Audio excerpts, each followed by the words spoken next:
அன்பான குழந்தைகளே, நம்ம கடந்த வகுப்பில் வீடு நல்ல வீடு என்ற பாடத்தை நம்ம தெளிவான முறையில் பார்த்தோம்.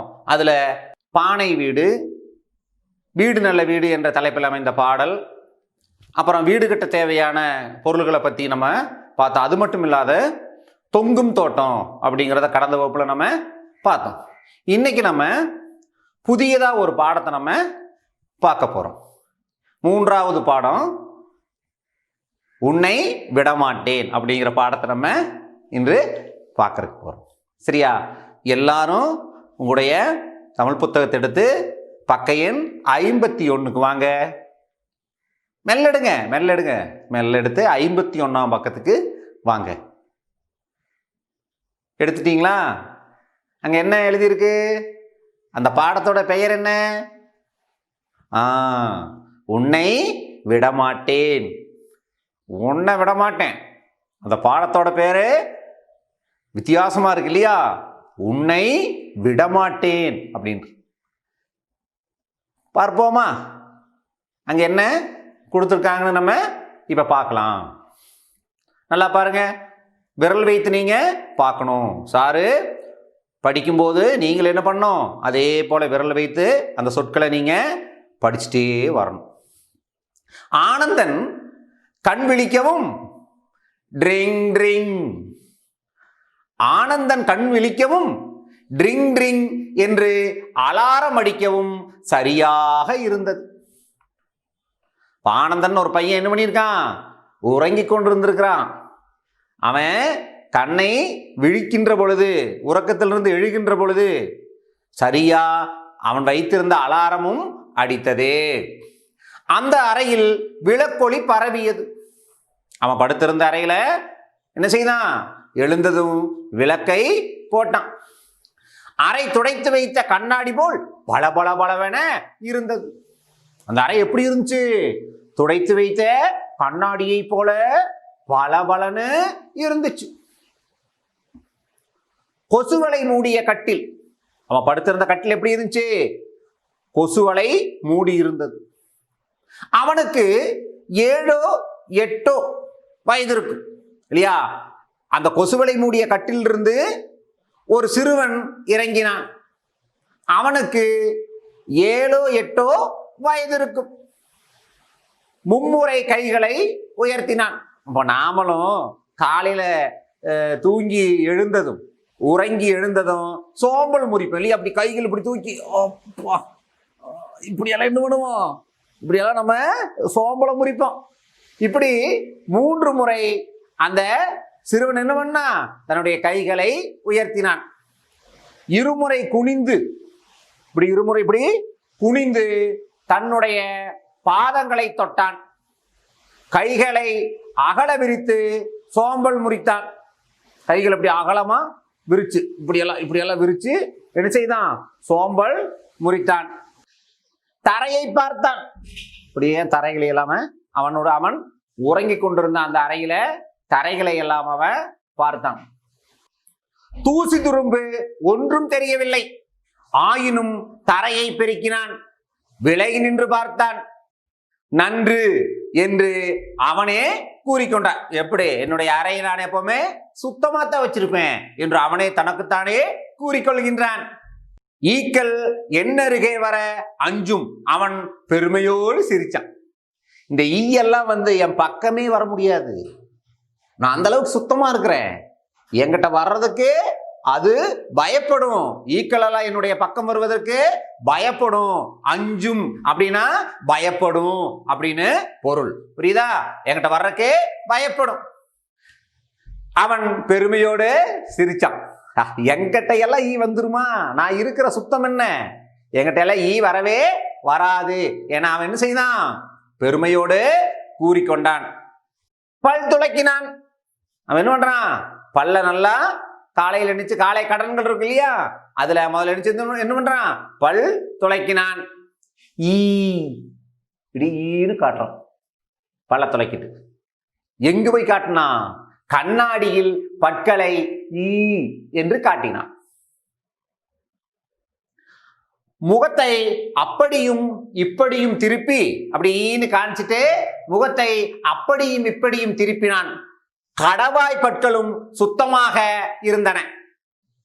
பல்ல மட்டும் இப்படி வாய் திறந்துட்டு இப்படி இப்படி கண்ணாடியில காட்டுறான். அந்த உள்ள இருக்கக்கூடிய கடைவாய் பற்களும் சுத்தமா இருக்கா அப்படின்னு அவன் பார்க்கறான். ஆறு அந்த சிறுவன் இல்லையா, சுத்தமா இருக்கான்னு பார்க்கறான். கட்டிலின் அருகில் சென்றான். கொசு வலையை சுருட்டி கட்டினான். கொசு என்னை அண்டாது. அவன் தனக்குத்தானே சிரித்து கொண்டான். கட்டிலுக்கு பக்கத்தால போறான். கட்டிலை சுற்றிலும் என்ன போட்டிருக்குது? கொசு வலை போட்டிருக்காங்க இல்லையா. கொசுக்கள் உள்ளே வந்து அவனை கடிக்காதவாறு இருக்க என்ன செஞ்சிருக்கான்? கொசு வலை போட்டிருக்கான். யாரு? அந்த ஆனந்தன் இல்லையா. அவன் என்ன செய்யறான்? அவன் படுத்திருந்த கட்டிலில் கொசு வலை போட்டிருந்தது இல்லையா. அந்த கொசு வலையை அவன் சுருட்டி சுருட்டி சுருட்டி கட்டி சரியான முறையில ஒழுங்குபடுத்தி வைக்கின்றான். கொசு என்னை அண்டாது. கொசுவெல்லாம் என் பக்கத்தாடி நெருங்க முடியாது என்று தனக்குத்தானே என்ன செய்தான்? சிரித்து கொண்டான். போர்வையை உதறுகின்றான். அப்ப நம்ம போர்த்தி படுத்திருக்கும் இல்லையா, போர்வை இருக்கும் இல்லையா, அதை என்ன செய்தான்? எடுத்து இப்படி உதறான். உதறி என்ன செய்கின்றான்? சரியான முறையில மடித்து அவன் அந்த போர்வை வைக்கின்ற இடத்துல கொண்டு போய் வைக்கின்றான். அடுத்து என்ன பண்றான்? நம்ம கட்டிலுக்கு மேல மெத்தைக்கு மேல ஒரு விரிப்பு விரிச்சிருப்போம் இல்லையா, விரிப்பு இருக்கும் இல்லையா, அதை என்ன செய்கின்றான்? சரியான முறையில நீவி என்ன செஞ்சான்? மடிச்சு சுத்தம் பண்ணி அதையும் வைக்கின்றான். அப்புறம் மீண்டும் என்ன செய்யறான்?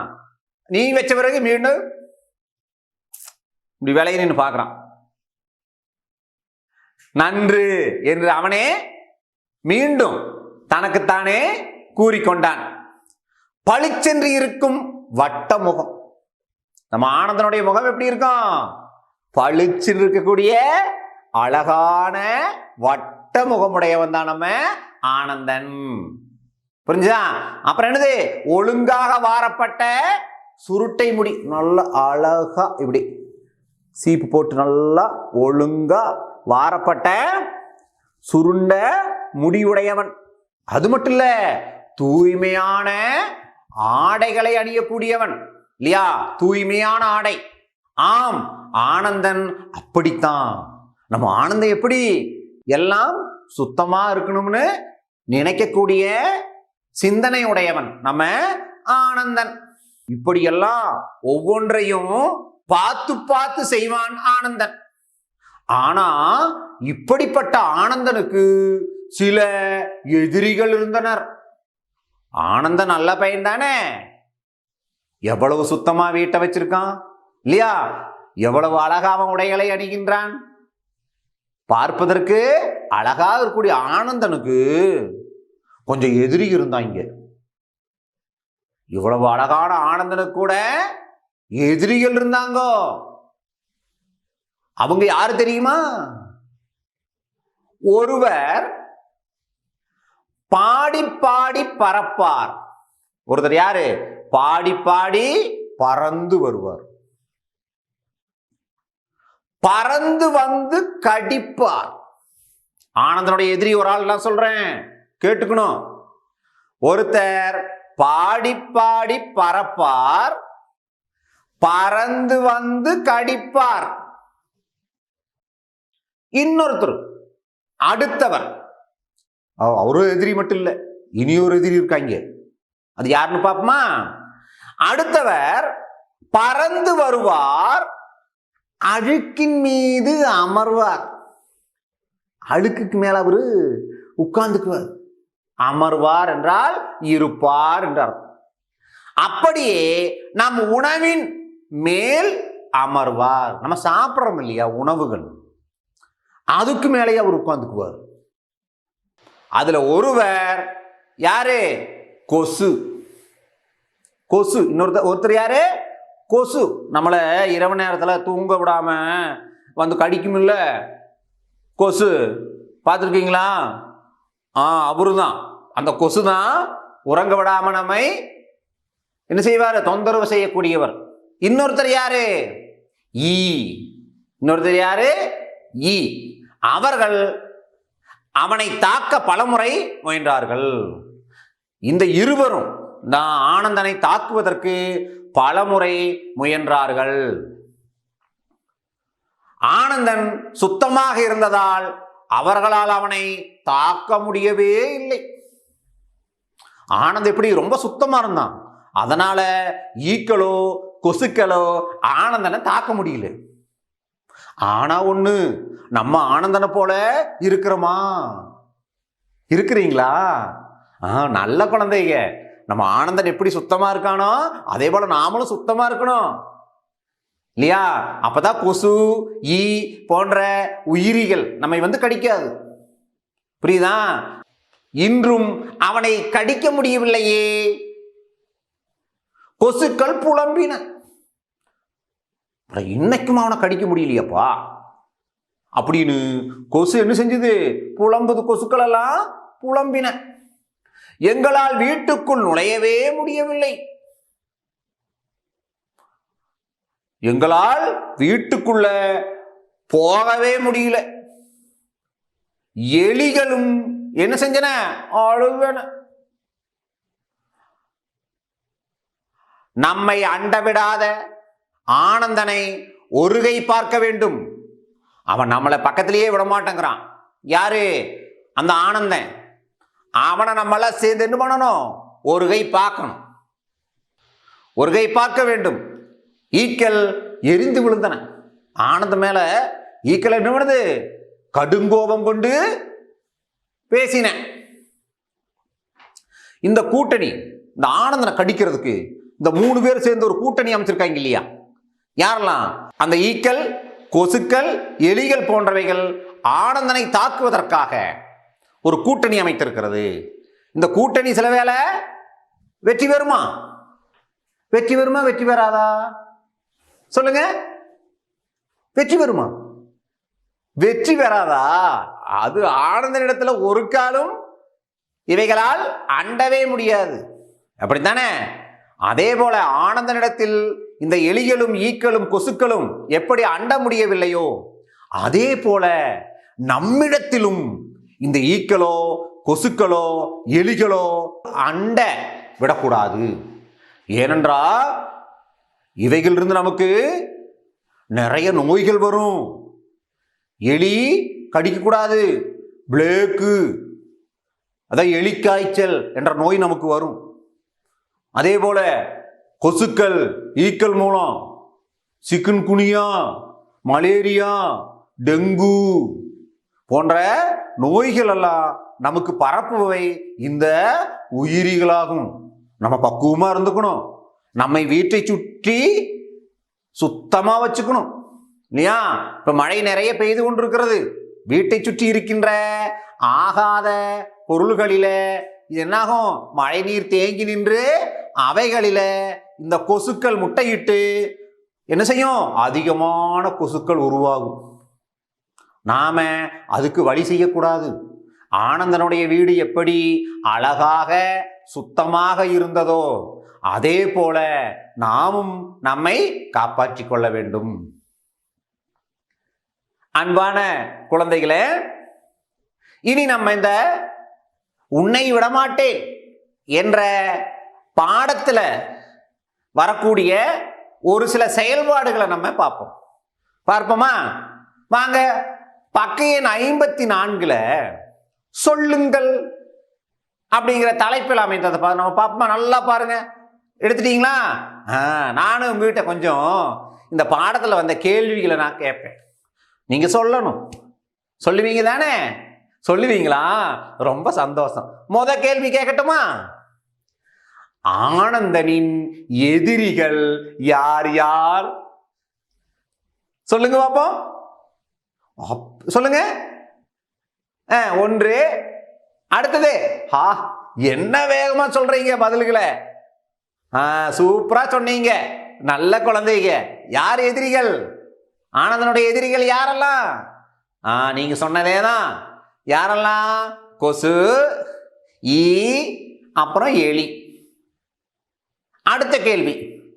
கொசுக்கள் கடிக்காமல் இருக்க ஆனந்தன் என்னென்ன செய்தான்? இந்த கொசு ஆனந்தனை கடிக்காம இருக்கிற அவன் என்னென்ன பண்ணான்? அறைகளை சொல்லுங்க சொல்லுங்க என்ன செய்தான்? ஓ, கொசு வேலை போட்டானா? சரி, அடுத்தது அறைகளை என்ன செய்தான்? சுத்தமாக வைத்திருந்தான். அறைகளை சுத்தமாக வைத்திருப்பதால் கொசுக்கள் வந்து அறைகளுக்குள்ள மூளை முடுக்குகளில் எல்லாம் என்ன செய்யாது? தங்க முடியாது. அப்படித்தானே? அடுத்தது, வீட்டுக்குள் ஈக்கள் நுழையாமல் இருக்க ஆனந்தன் என்னென்ன செய்தான்? இல்லையா? ஈக்கள் வந்து எங்க எப்படி வரும்? உள்ள அழுக்குகள் இருந்தா ஈக்கள் வரும். அப்புறம் உணவுப் பொருட்கள் திறந்திருந்தால் ஈக்கள் வரும். அப்ப என்ன பண்ணியிருப்பான் ஆனந்தன்? நம்ம உண்ணக்கூடிய உணவுகளை என்ன செய்திருப்பான்? சுத்தமா சமைத்து மூடி வைத்திருப்பான். அது மட்டும் இல்ல, அழுக்கான உடைகள் அங்கங்கே இருப்பதை என்ன செய்தாம? சுத்தமாக மடித்தும் துவைத்தும் என்ன செய்திருந்தான்? வைத்திருந்தான். அழுக்கை அவன் வீட்டுக்குள்ள அண்ட விடாமல் இருந்ததால் ஈக்களும் அவனுடைய வீட்டுக்குள்ள வரல. நாமும் அப்படி இருக்கணும். நம்ம தெருக்களிலோ கடைகளிலோ திறந்து வைத்திருக்கின்ற பண்டங்களை நாம் என்ன செய்யக்கூடாது? சாப்பிடக்கூடாது. இந்த ஈக்கள் எல்லாம் போய் அது மேல இருக்கும். அதை நம்ம சாப்பிட்டோம்னா நமக்கு நோய் வரும். உடலுக்கு அப்படி ஈக்கள் இருந்த பண்டங்களை சாப்பிடுவது நம் உடலுக்கு கேடு. நீங்கெல்லாம் வாங்கி சாப்பிடக்கூடாது. அதே போல உங்க வீட்லயும் என்ன பண்ணும்? உணவுப் பொருட்களை நீங்க திறந்து வைக்கக்கூடாது. அப்புறம் என்ன பண்ணும்? திறந்து வைக்காம நீங்க என்ன பண்ணும்? மூடி வைக்கணும். உணவு மட்டும் இல்லை, தண்ணீரை சுத்தமா காய்ச்சி குடிக்கணும், தண்ணீரை மூடி வைக்கணும். இல்லையா நமக்கு இப்போ நிறைய நோய் வந்துடும். இன்னைக்கு நம்ம உலகையே தன்னுடைய கட்டுப்பாட்டுக்குள்ள வச்சிருக்கிற ஒரு நோய் இருக்குது இல்லையா? கோவிட்-19. நம்ம நாடு மட்டும் இல்லை, உலக நாடுகளில் நிறைய பேர் இந்த நோய்க்கு என்ன பண்ணிட்டாங்க? தங்களுடைய இன்னுயிரை இழந்துட்டாங்க. நாம் என்ன பண்ணணும்? அரசு சொல்லக்கூடிய வழிமுறைகள் இல்லையா, சமூக இடைவெளியோட நம்ம நடக்கணும் அல்லது இருக்கணும். அது மட்டும் இல்லை, தேவையான வேலைகளுக்கு மட்டும்தான் நம்ம வீட்டிலிருந்து வெளியே வரணும். முகக்கவசம் நம்முடைய உயிர் கவசமா மாறிடுச்சு. இதை நீங்க கடைபிடிப்பீர்கள் அப்படின்னு எனக்கு தெரியும். சரி, அடுத்த செயல்பாட்டுக்கு நம்ம போவோமா? உங்களுக்கு ரொம்ப பிடிக்கும். கண்டுபிடியுங்கள். அடுத்த செயல்பாடு பாருங்க, கண்டுபிடியுங்கள். 55ஆம் பக்கம் பாருங்க. நான் சொல்றதுக்கு முன்னாடியே நீங்க சொல்லிடுவீங்க விடையே. 1வது செயல்பாடை நாம் பார்ப்போமா? கண்டுபிடிங்கள. பாடி பாடி பறப்பேன், பறந்து வந்து கடிப்பேன், நான் யார்? என்ன இந்த வேகத்தில் விடைய சொல்றீங்க? இந்த பாடம் ரொம்ப பிடிச்சிருக்குன்னு நினைக்கிறேன். நான் கேள்வி கேட்கறதுக்கு முன்னால விடைய சொல்றீங்க. நீங்க சொன்ன விடையே தான். யாரு? கொசு. யாரு? கொசு. அடுத்ததும், பறந்து பறந்து வருவேன், அழுக்கின் மீது அமர்வேன், உணவின் மேல் அமர்வேன், நான் யார்? என்ன வேகத்துல விடைய சொல்றீங்க செல்லங்களா? நீங்க சொன்னதே தான் சரியான விடை. ஈ. அது யாரு? ஈ. சரி, இனி நம்ம அடுத்தது, நம்ம சுத்தமா இருக்கணும்னா என்னென்ன நம்ம செய்யணும்? அடுத்த செயல்பாடு, நான் நீங்க இந்த ஊர்ல இருக்கிறவங்க, இந்த நம்ம மாநிலத்தில் இருக்கிறவங்க, இந்த உலகத்திலேயே இருக்கிறவங்க எல்லாம் சுத்தமா இருக்கிறதுக்கு நாம என்ன செய்யணும்? சொல்லுங்க பாப்போம். என்ன பண்ணுவீங்க சுத்தமா இருக்கிறதுக்கு? ஆமா, நம்ம புத்தகத்துல கொடுத்துருக்காங்க பாருங்க. என்ன கொடுத்துருக்காங்க? எண்ணெய் தேய்ப்பேன் இல்லையா? நம்ம என்ன பண்ணுவோம்? விடுமுறை நாட்கள் எல்லாம் நம்ம அம்மா அப்பா என்ன பண்ணுவாங்க? நமக்கு நல்ல எண்ணெய் எல்லாம் தேய்ச்சி குளிப்பாட்டி விடுவாங்க. நம்ம உடல் இருக்கக்கூடிய அழுக்குகள் எல்லாம் சுத்தமா போயிடும். அப்படித்தானே? அப்ப நமக்கு நோய் வராது. அடுத்து என்ன பண்றது? குளிப்பேன் இல்லையா? நீங்க தினமும் பள்ளிக்கூடம் வரும்போது என்ன பண்றீங்க? அழகா குளிச்சுட்டு தானே வர்றீங்க. குளிச்சுட்டு தான் வரணும் இல்லையா? நம்முடைய உடைகள் கிழிந்த உடைகளாக இருந்தாலும் சரி, சுத்தமாக துவைத்து அணிந்தோம் என்றால் நமக்கு என்ன செய்யாது? நோயே வராது. அடுத்து என்ன பண்ணுவோம்?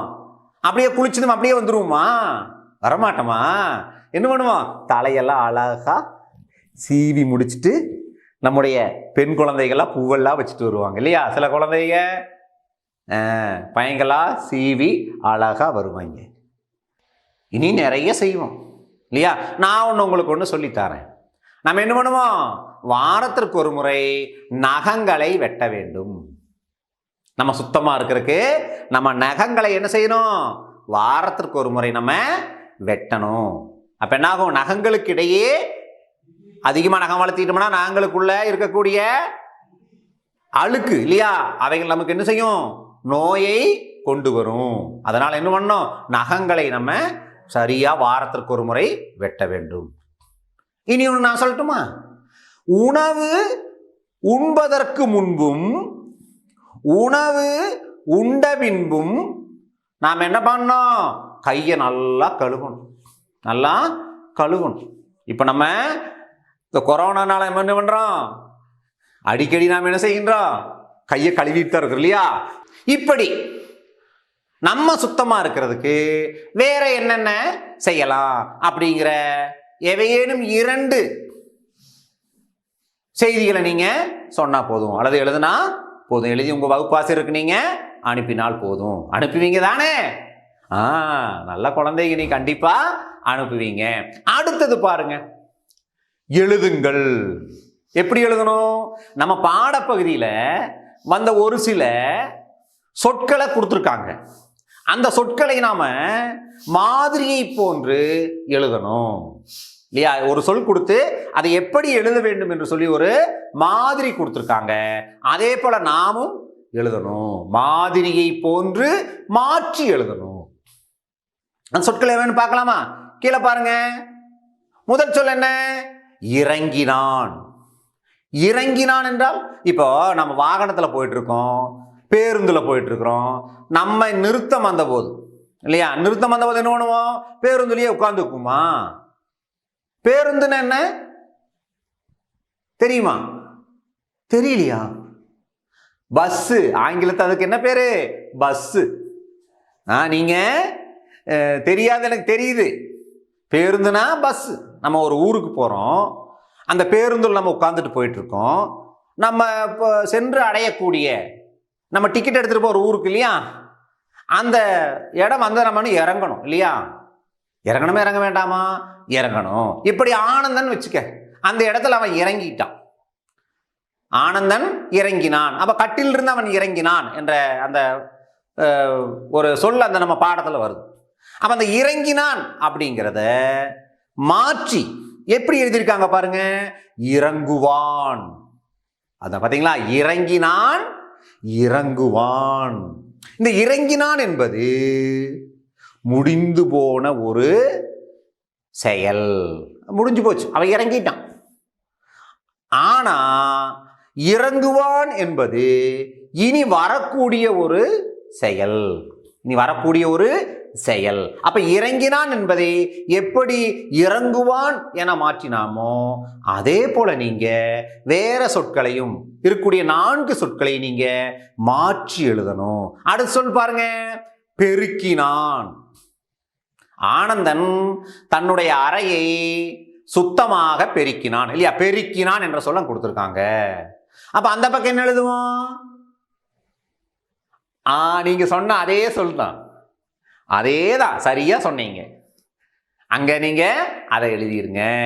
அடுத்தது பாருங்க, இடது பக்கம் கொடுக்கல, உங்களுடைய இடப்பக்கம் சொற்களை கொடுக்கல, வலப்பக்கம் 2 சொற்களை கொடுத்துருக்காங்க. என்னது? அவன் ஆனந்தன் பாடத்துல தன்னைத்தானே பார்த்து என்ன செஞ்சுட்டான்? சிரிச்சான். அந்த இடத்தை பார்த்து நானே சுத்தமானவன் என்று சிரித்தான் இல்லையா? அப்ப சிரிப்பான் என்று கொடுத்துருக்காங்க.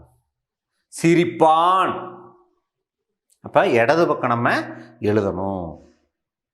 அடுத்தது செய்வான் கொடுத்துருக்காங்க. அதுக்கு ஏற்ற சொல்லை இடப்பக்கம் நம்ம எழுதணும். இனி பாருங்க, இடப்பக்கம் நமக்கு ஒரு சொல் கொடுத்துருக்காங்க. ஆனந்தன் கொசு வலையை சுருட்டி கட்டினான் அப்படின்னு தான் பாடத்துல படிச்சிருக்கோம். கட்டினான் என்ற சொல் வலது பக்கம் நம்ம எப்படி எழுதலாம்? நீங்க சொன்ன சொல்லே தான், அதே தான். அதை நீங்க அங்க எழுதிட்டா போதும். புரிஞ்சுதா? அன்பான குழந்தைகளே, நம்ம இன்னைக்கு எடுத்த இந்த பாடம் உங்களுக்கு தெளிவாக புரிஞ்சிருக்கும்னு நினைக்கிறேன். உங்களுக்கு இவையில் ஏதேனும் சந்தேகம் இருந்ததுன்னா உங்க வகுப்பாசிரியர்கிட்ட நீங்க அலைபேசியிலையோ அல்லது உங்களுடைய பகிரி குழுவின் மூலமோ நீங்க என்ன பண்ணலாம், தெரியப்படுத்தலாம். நான் கொடுத்த செயல்பாடுகளையெல்லாம் நீங்க நல்ல முறையில் செய்யணும். மீண்டும் நான் அடுத்த வகுப்பில் உங்களை நான் சந்திக்கிறேன். நன்றி, வணக்கம்.